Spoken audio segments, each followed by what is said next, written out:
phonics class today, we are doing some reading practice to use the phonics we've learned to read this book. Let's go!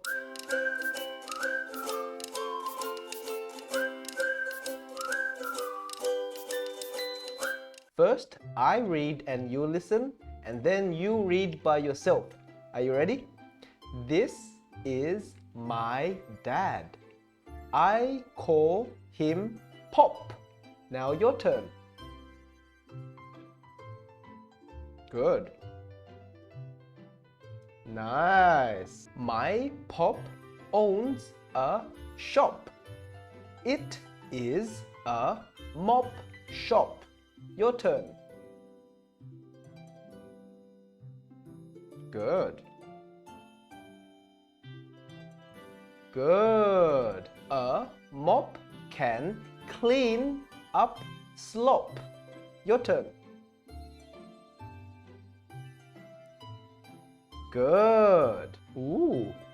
First, you must drop the mop. Just the top. Your turn. Good. Good. Then you must flop the mop. Go. Good. When you flop a mop, it goes plop. Your turn.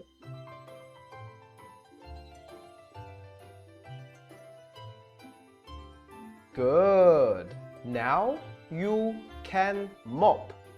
Drop, flop, and mop. Good. Your turn. Go.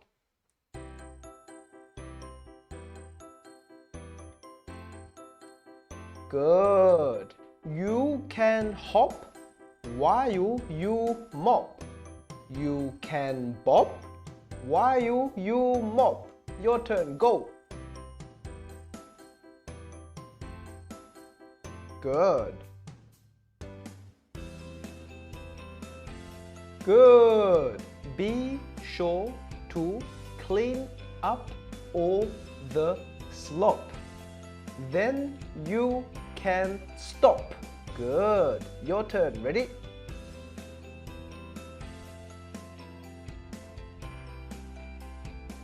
Good. Nice. Come to my Pop's mop shop. Your turn. Go. Good. Today we practiced the OP ending sound, which is op, op, op. This is all the words that we used.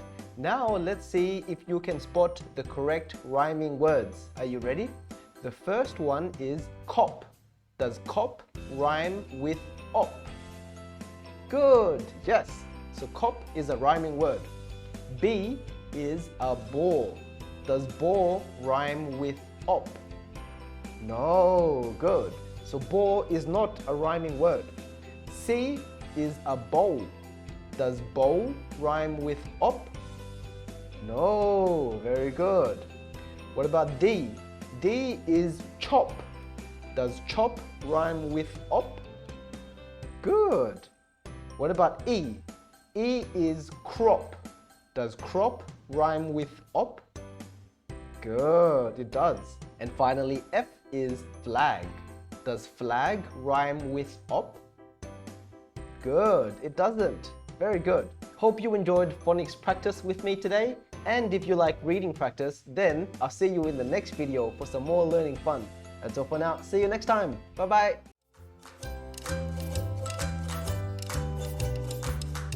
For Comic Book Tuesday today, we are reading Monkey with a Tool Belt and the Maniac Muffins by Chris Monroe. Let's go!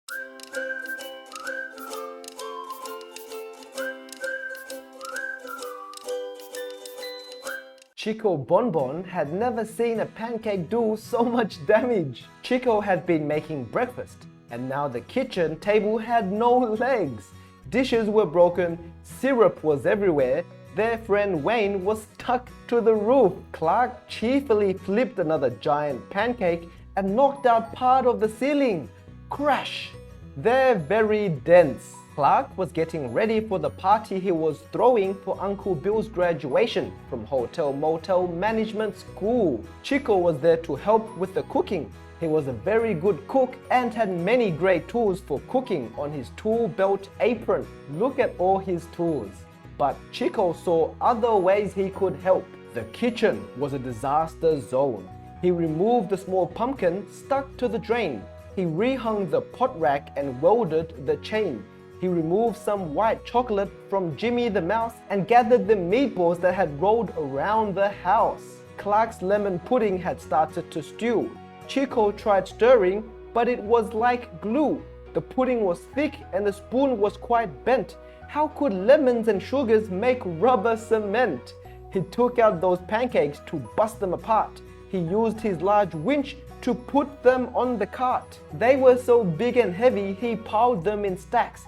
He'd deal with them later. He needed an axe. When Chico had fixed everything, he decided to start working on his famous chocolate marshmallow banana bolts. Clark was working on his super secret blueberry muffins. Clark had memorized the recipe, and an elephant never forgets. Well, almost never. He started adding the ingredients to a huge bowl. Chico glanced over at Clark. That seems like a lot of baking powder, Clark. I know this recipe so well I can make these in my sleep. Clark finished the batter and poured it into a muffin tin. He popped the tin into the oven.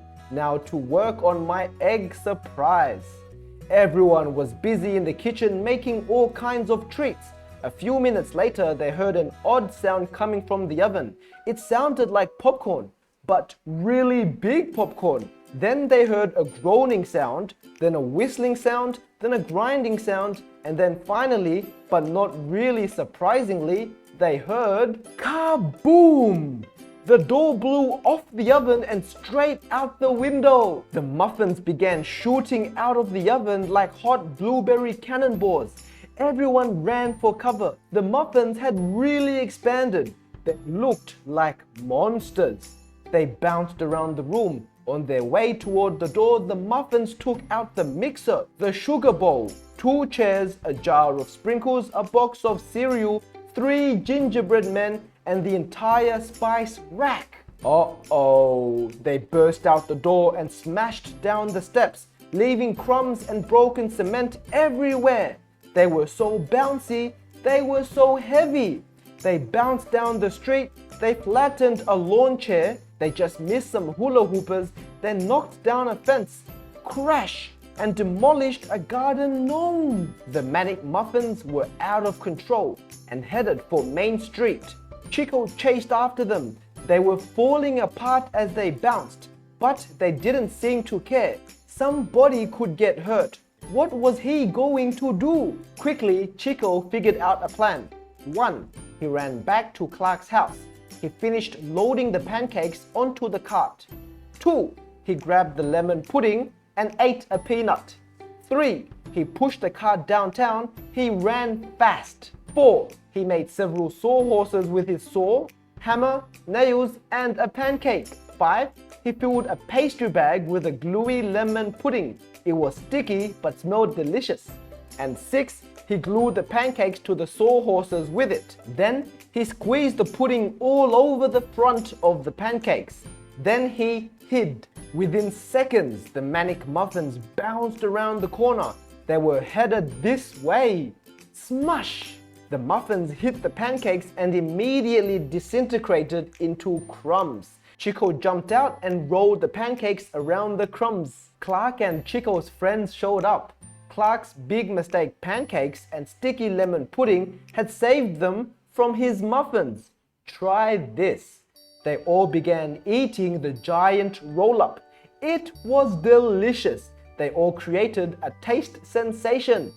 Hooray! Everyone yelled, spitting crumbs everywhere. Oops, sorry, they all said, quickly covering their mouths with their paws. Clark was glad his pancakes had saved the day. Mistakes can be so helpful, he said happily. They all returned to Clark's house, fixing the broken things along the way. Although the law norm was never quite the same. Back in the kitchen, they all pitched in and cleaned up. After repairing the kitchen, they got back to cooking. They had just a couple of hours until Uncle Bill's guests would arrive. Later at the party, all the food was great, even though some of it tasted a little weird. And everyone agreed that the giant pancake lemon muffin jelly rolls were a smashing success. The end. What do you think about this party? And what do you think about Chico and Clark and their silly adventures? Share with me down below. After this, I'll see you in the next lesson for some more learning fun. That's all for now. See you next time. Bye bye.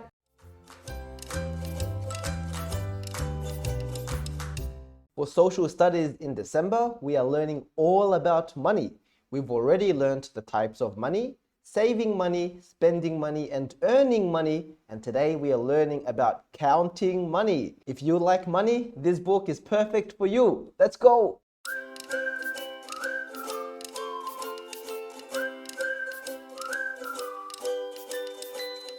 Time to count.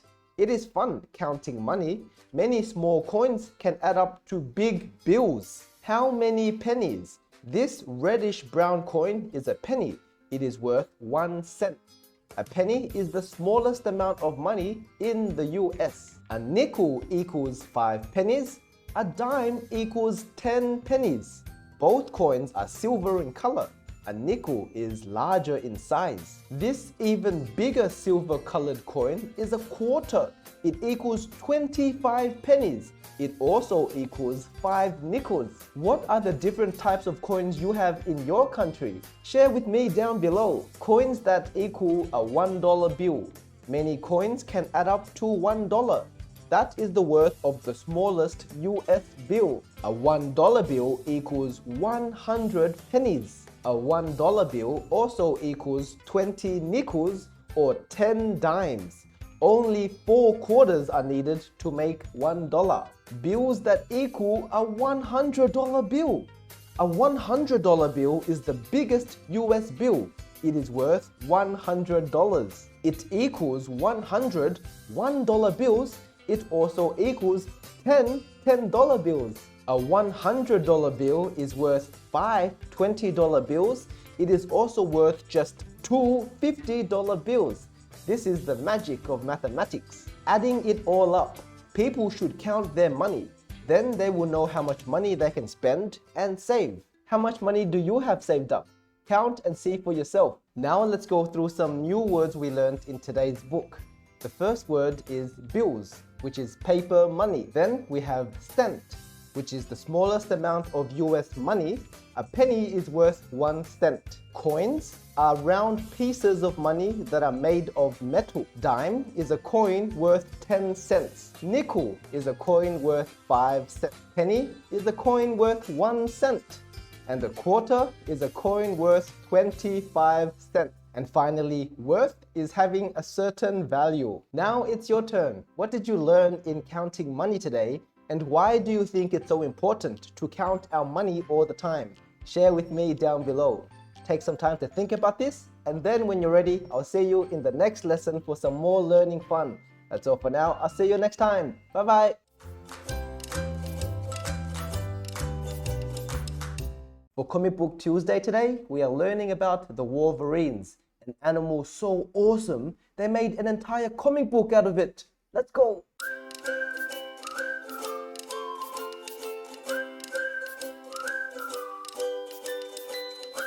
Wolverines are strong mammals. They have stocky bodies. Wolverines live in cold forests, mountains, and plains. Thick fur coats keep them warm. Wide feet help wolverines run on top of deep snow. They use their long, sharp claws to climb rocks and trees. Wolverines often scavenge.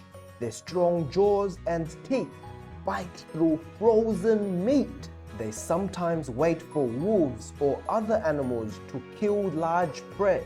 Then they chase these predators away, like this. Wolverines also hunt for rabbits, squirrels, and other small animals too. They run fast to catch their prey. They grab their meal by the neck. Wolverines also hide in trees like this to wait for prey. Then they attack. Now let's go through some words we learnt in this book. The first word is claws, which are sharp curved nails at the end of an animal's fingers or toes. Frozen means to be made hard by the cold. Jaws are the bones that form the mouth of an animal, like this. Mammals are warm-blooded animals that have backbones and feed their young milk, like us. Humans are mammals too. Plains are large areas of flat land. Predators are animals that hunt other animals for food. Prey are animals that are hunted by these predators. Scavenge is to feed on the meat of a dead animal, and stocky is short and thick. Wow, Wolverines sure are cool. Now it's your turn to share with me down below. What are some things you learned about these Wolverines today, and what do you think about them? Take your time to let me know, and then I'll see you in the next lesson for some more learning fun.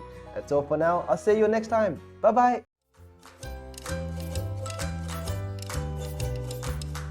For social studies in December, we are learning all about plant power. We've already learned about poisonous plants, pollinating plants, and prickly plants, and today we are learning about healing plants with this book by Mary Struhl. Let's go!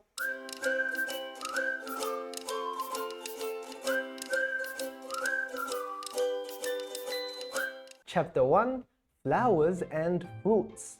Pretty yellow and white flowers dot a field, but these flowers have healing powers. People have used them as medicine for hundreds of years. This plant is chamomile. Its flowers are made into tea. Drinking it soothes stomach pains and can help you sleep. It is one of many plants that heal. What is this pretty purple flower? Lavender. It is made into a sweet-smelling oil. It heals in many ways. Smelling it calms you.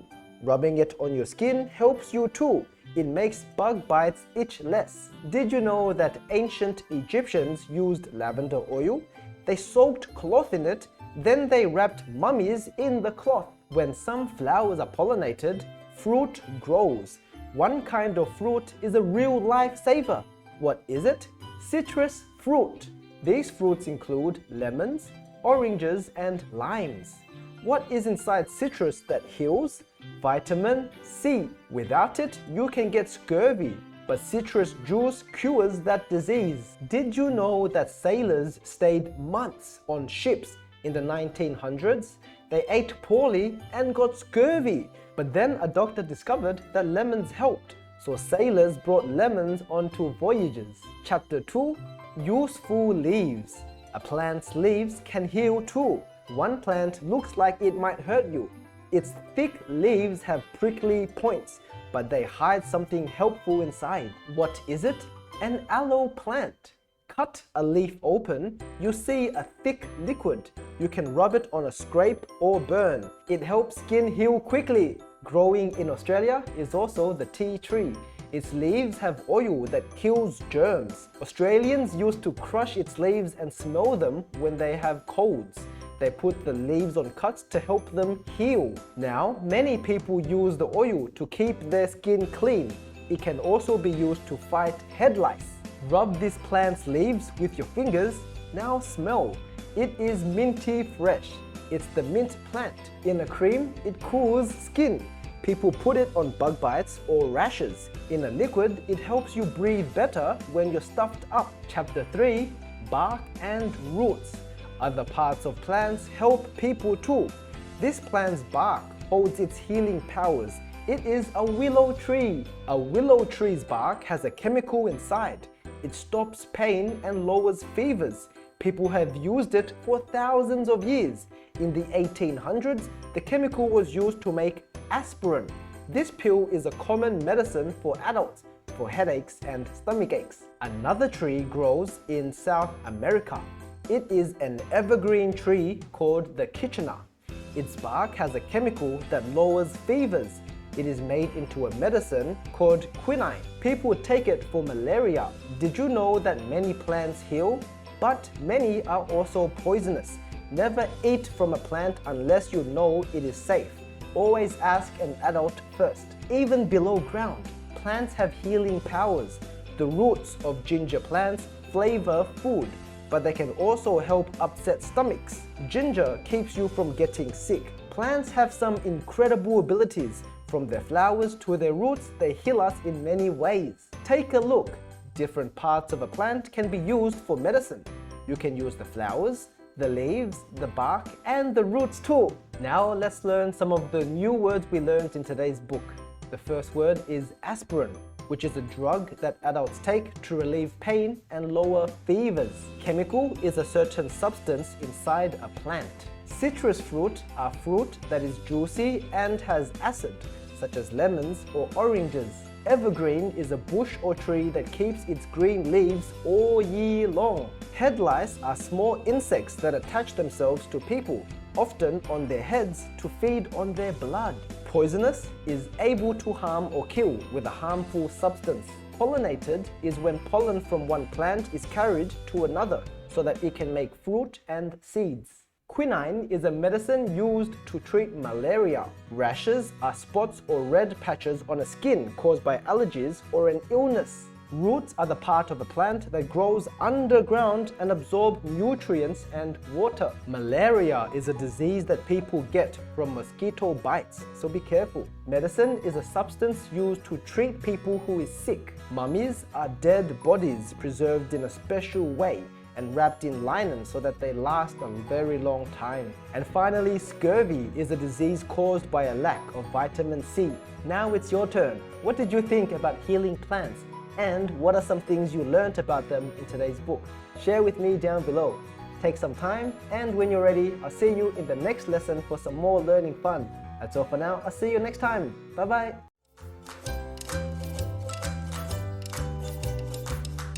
In today's class, we are reading The Boy Who Cried Sheep by Laura North and Becca Moore. Stay to the end of the story because then we have some reading comprehension questions to test your understanding. Are you ready? Let's go!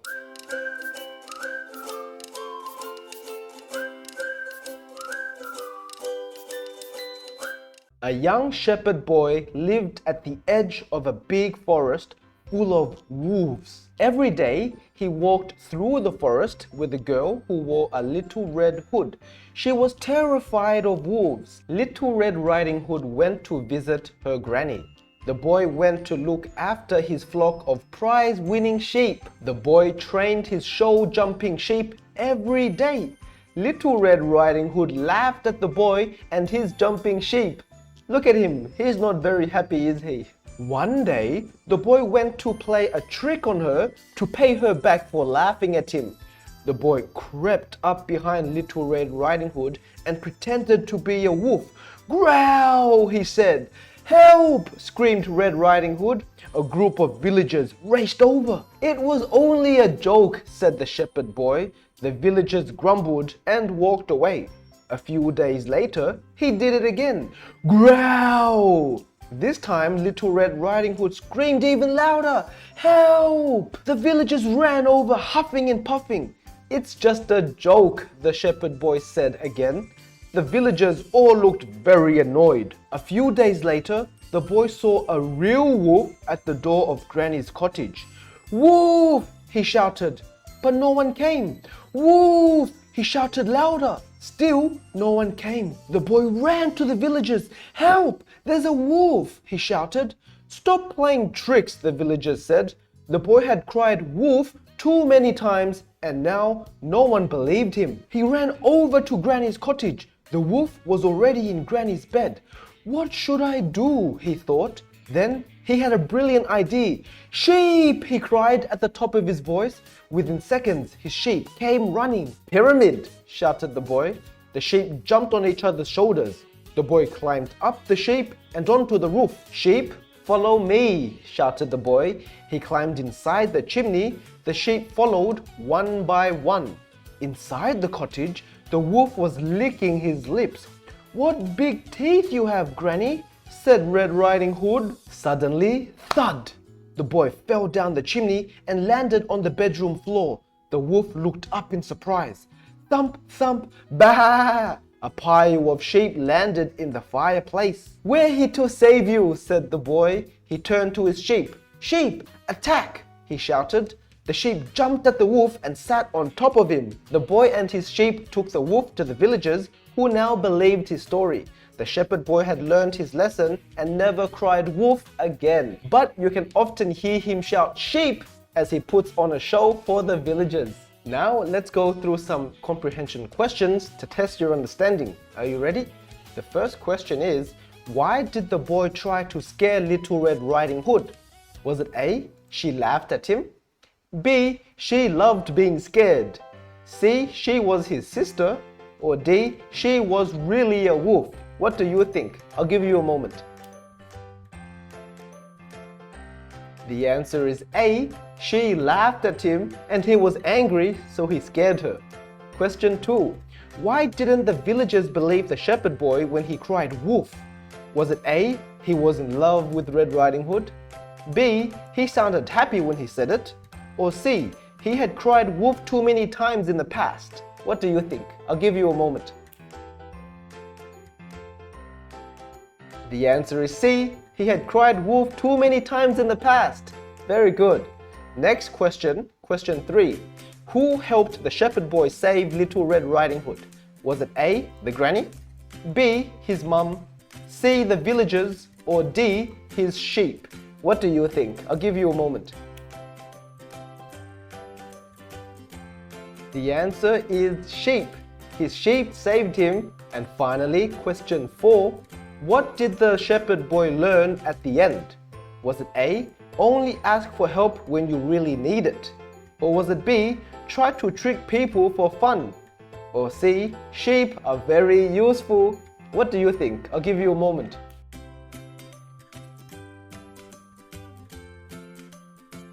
The correct answer is A, only ask for help when you really need it. Don't tell lies or try to trick people. Very good. How many questions did you get correct this time? Let me know down below. If you got 4 out of 4, it means you got 100% and you're incredible. Now it's your turn. What do you think about this story? Let me know down below. Do you like it? And what is something that you learned from this story? Take some time to think about it, and when you're ready, I'll see you in the next lesson for some more learning fun. That's all for now. I'll see you next time. Bye bye.